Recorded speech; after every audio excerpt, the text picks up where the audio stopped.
Isa rin ba kayo sa mga nagsistruggle or minsan napapatanong kung safe ba yung body wash or shampoo na ginagamit nyo sa baby nyo? Ngayon, sobrang dami na available sa market at iba-ibang brand pa yung pwede nating pagpilian. Pero ang tanong, saan doon hihiyang si baby? Kaya minsan, naku-curious ako kasi minsan pag pinupunasan ko yung mata ni baby, tapos pagdating doon sa may bibig niya, minsan nadidilaan niya. So, kaya minsan napapatanong ako, safe kaya itong ginagamit namin? O kaya ano naman kaya ang lasa nito? Kaya ngayon mag-experiment ako. Ito yung mga products na itatry ko. Itong Unilove, itong Lactacid, itong Johnson's, Cetaphil, at saka itong Dove. Titingnan ko kung nakakahilom ba itong mga products na to. Tsaka try ko na rin tikman kung ano ba yung lasa nito. Okay. Okay. So, ang una kong gagamitin, itong Unilove. Unilove, wala kasi halos amoy ito eh. Titingnan natin bawat isa kung nakakahilang ba kung ano yung lasa. So far, dito sa Unilove, hindi ako nahihila. Kahit sinusubukan kong ilagay sa mata ko. Lasa check tayo, lasa check. May lasa siya ng konti. Pero sa hilang, hindi siya nakakahilang. Punta tayo kay Johnson's.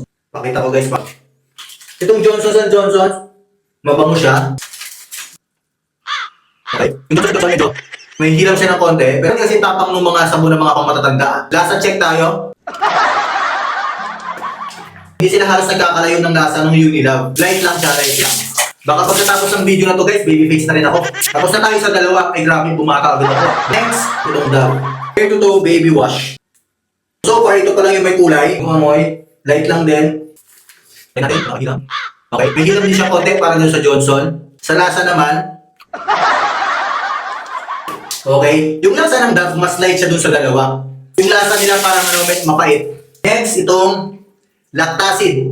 May lumo. Lactacid, baby body wash and shampoo. Okay? Wala din siyang kulay. Yung amoy niya, light din. Gusto ko yung amoy nito. Sa hilang, okay, yung Lactacid, wala din siyang hilang. Lasa naman, light din siya.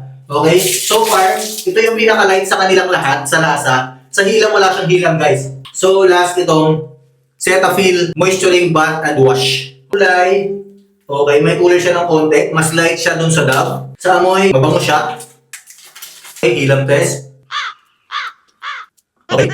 Kapil, wala din siyang hilang. O, lasa check na tayo, guys. Okay. Dito sa limang to na trinay ko, Cetaphil yung pinakawalang lasa halos. Sa hilang, wala din siyang hilang, guys.